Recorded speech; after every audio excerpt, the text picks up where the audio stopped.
What's up, everybody? This is Jed Johnson from dieselcrew.com. Of course, you know they call me Napalm, and this is the last video in the 31 days of Q&A.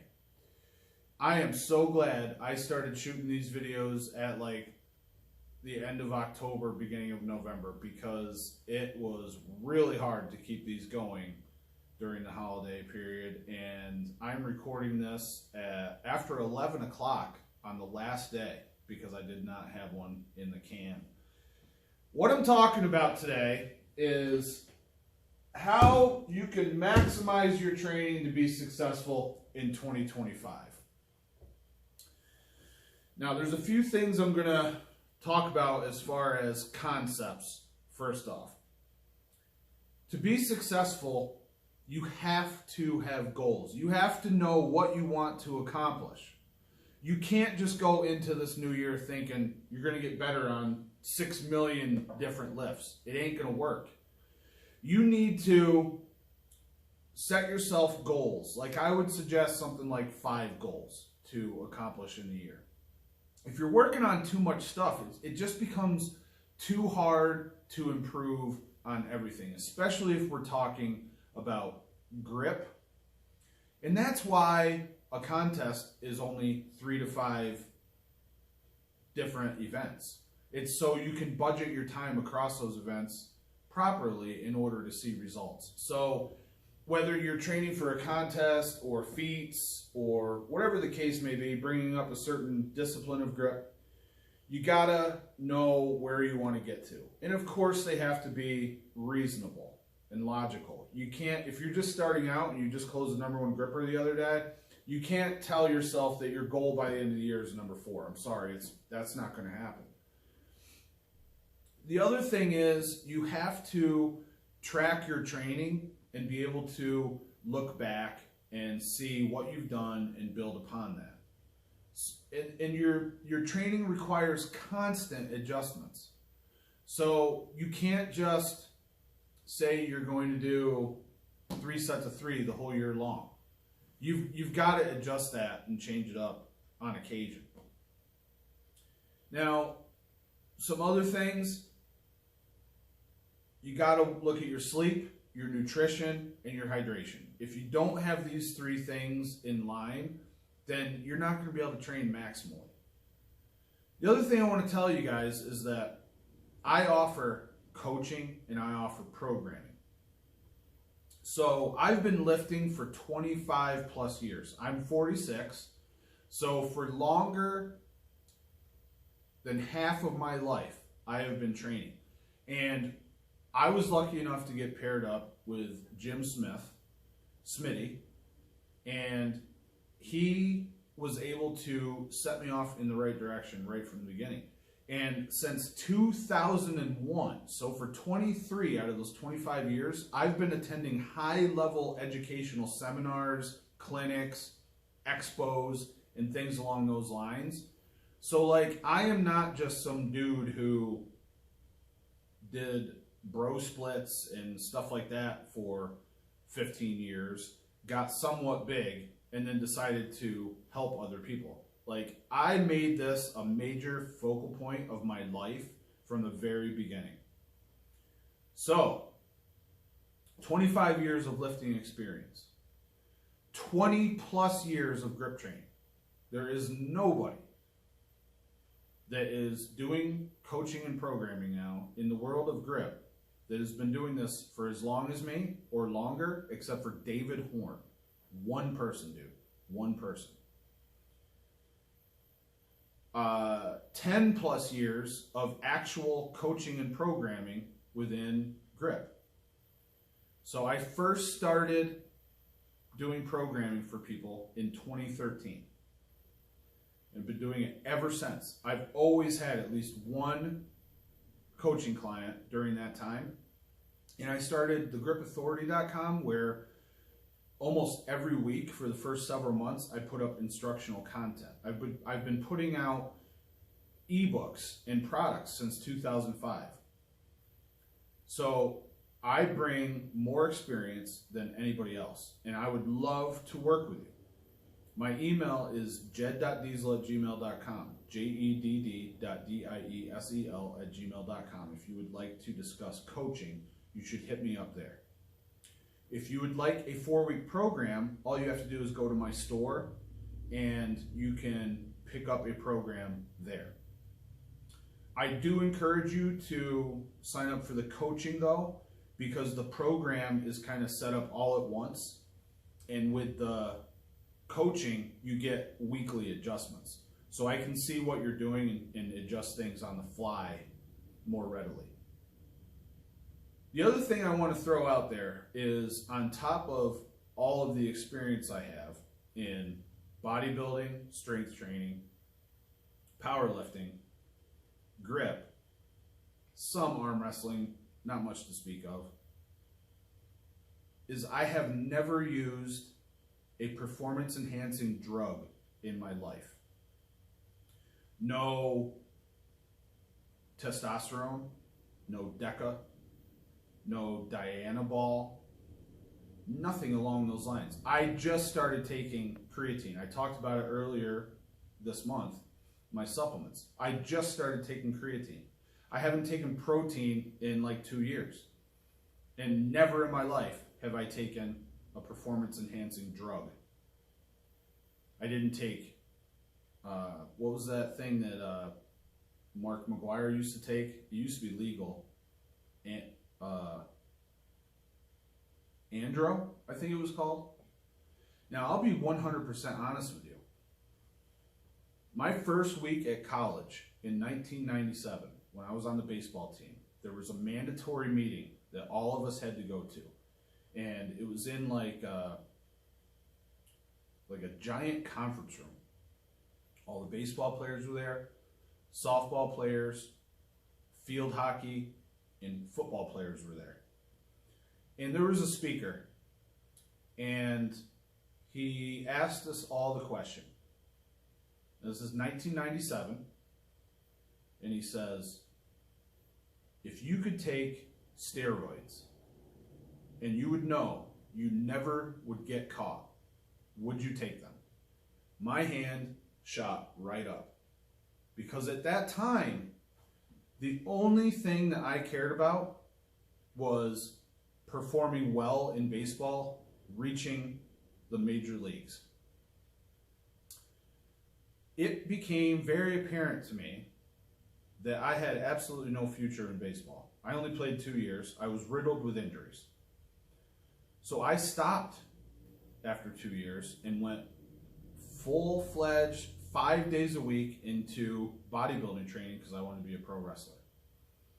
And it wasn't until I got into grip training in 2003, that's when I got in. I think 2004 is when I was exposed to people talking about the downside of performance enhancing drugs. And I'm not talking about possible health effects. I'm talking about the fact that if you take those supplements, you are gaining an extra advantage over people who do not take them. And that was a real eye-opener for me. I never thought about it that way. And that dude that was doing that seminar at college, he may have said something about that. I don't know. But from that moment on, from hearing it put that way in like 2003, 2004, I knew I was never going to take any of that stuff. The only thing that I would ever entertain taking is hormone replacement therapy. So if I were to get a drug test, if I were to get a blood test, I'll take a drug test any day. I'm going to pass anything. I've never taken anything. But if I were to get a blood test and it showed issues, and I was having health concerns, then I probably would opt to get testosterone replacement therapy in order to get my health issues resolved. But in my opinion, well, before I say that, there are a lot of people who need it. And I don't see a problem at all if you go to the doctor, you get prescribed testosterone in order to get you back into normal ranges and so that you can live life the way you're supposed to.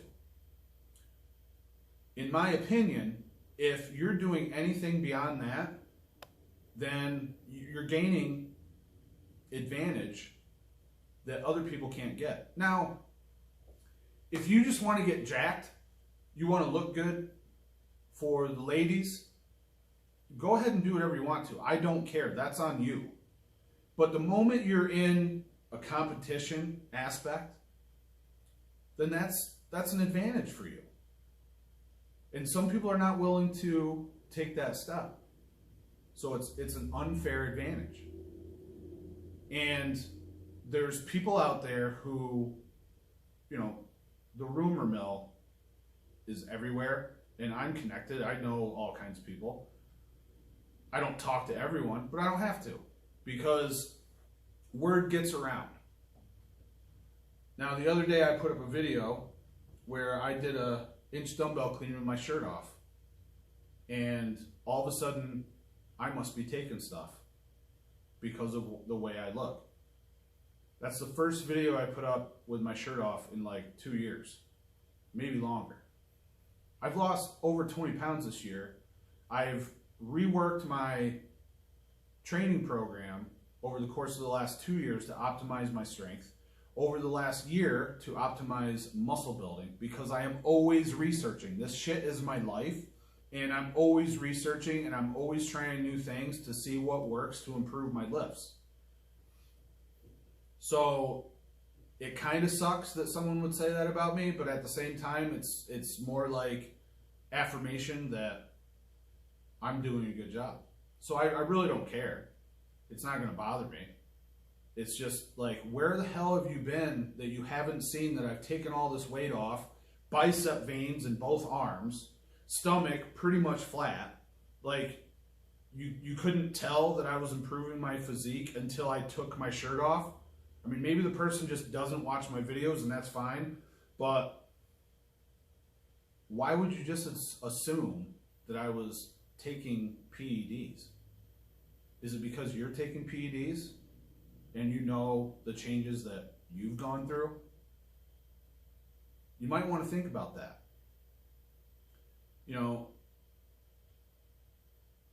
people bust on the scenes in grip all the time, and they're like exactly where I am after 20 plus years of experience. And I can live with that. And the fact of the matter is, my best days are behind me. I cannot get this hand injury fixed, despite what I do.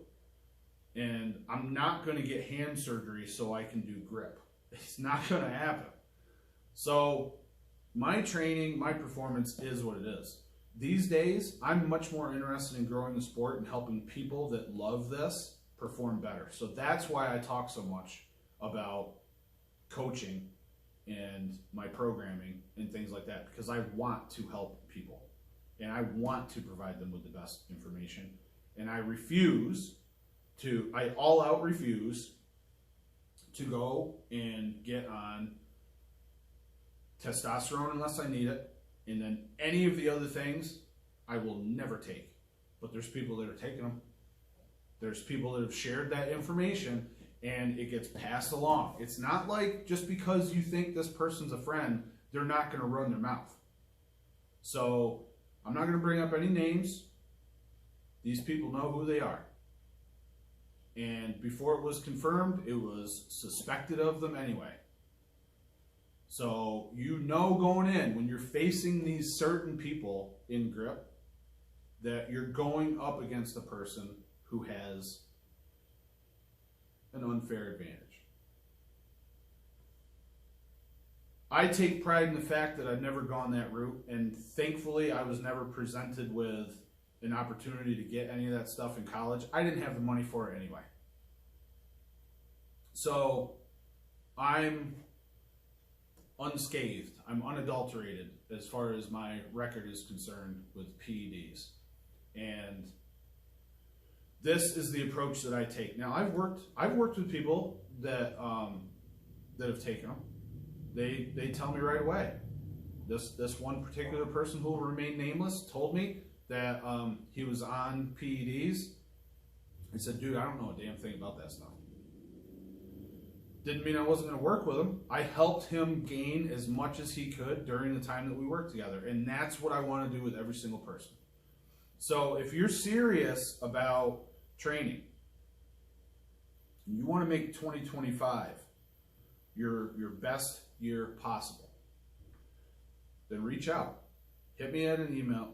Hit me with an email at the email address I shared earlier, or go into the description box, find the link for a program, pick it up. Turnaround time is about a week. Just did another one, just finished up another one today. The guy bought it on Christmas. Boom, got it to him today. Loves it. Can't wait to get started. The other thing you can do is join thegripauthority.com. I've had 2 new people sign up this whole entire month. I've talked about it like 10 times. It is $1 for the first month. It's $17 after that.